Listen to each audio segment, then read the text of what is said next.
¿Y cuál es la utilidad de dosar péptido C? Y la utilidad va a aumentar a medida que la enfermedad progresa, porque en los primeros 3 años de diagnóstico de una diabetes tipo 1, el paciente puede tener un péptido C elevado todavía, o sea que no nos va a servir para hacer diagnóstico diferencial, porque independientemente del método que utilizamos, lo que vamos a ver es que el paciente puede estar en periodo de luna de miel, entonces le va a dar un péptido C alto, puede tener sobrepeso, también eso le va a aumentar el péptido C, la edad y hasta incluso hay una variación estacional del valor de péptido C, o sea que recién a los 3 años del debut es donde uno seguramente va a encontrar un péptido C muy bajo. Y lo otro que es importante tener en cuenta es que veníamos pidiendo en general péptido C en ayunas y hay muchos estudios que avalan la solicitud de péptido C al azar, que se está perfilando en la literatura como una de las posibilidades. O sea que en etapas tempranas, antes, en el momento del debut, digamos, solo va a ser de utilidad para diagnóstico diferencial un péptido C que realmente sea muy bajo, o sea, menos de 0,2 es diagnóstico de insulinopenia severa y menos de 0,6 es de alta sospecha para diabetes tipo 1. Y tenemos que pensar obviamente que una persona que tiene autoinmunidad puede tener otras enfermedades autoinmunes, entonces tenemos que hacer detección de enfermedad celíaca, de anemia perniciosa, sobre todo de Hashimoto y de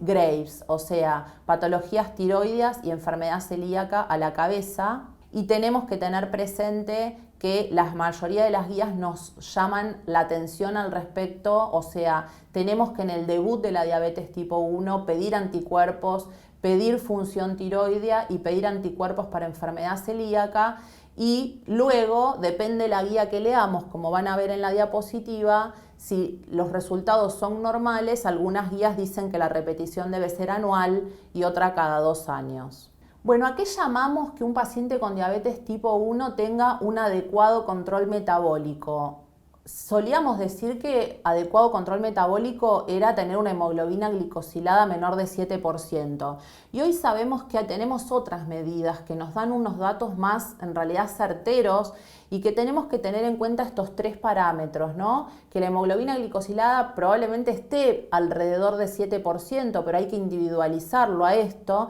pero sobre todo que el paciente tenga baja variabilidad glucémica, que no tenga hipoglucemias, y apareció hace 2 años una nueva medición en diabetes tipo 1 que se llama tiempo en rango. Y este tiempo en rango lo podemos utilizar cuando el paciente está con tecnología, o sea, con un medidor continuo de glucosa que puede ser ubicado en un brazo, por ejemplo. Es un sensor que nos va a dar idea de lo que ocurre a lo largo del día, descartando la necesidad de estar con el monitoreo cada 2-3 horas o 4 veces al día como sucedía en un paciente con diabetes tipo 1. Las dos cosas son válidas, obviamente la tecnología es cara, entonces no está disponible para todos los pacientes, pero es importante saber que cuando el paciente tiene hipoglucemias severas tiene indicación de tener un monitor continuo o de tener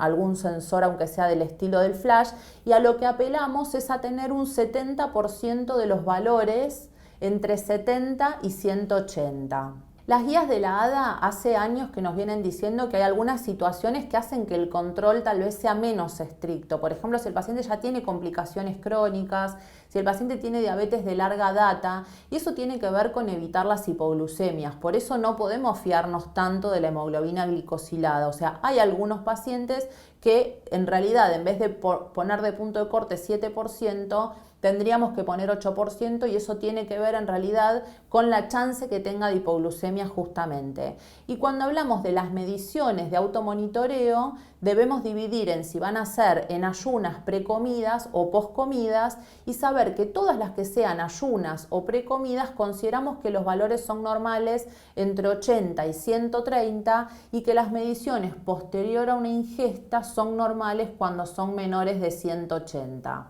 Ahora, puede pasar,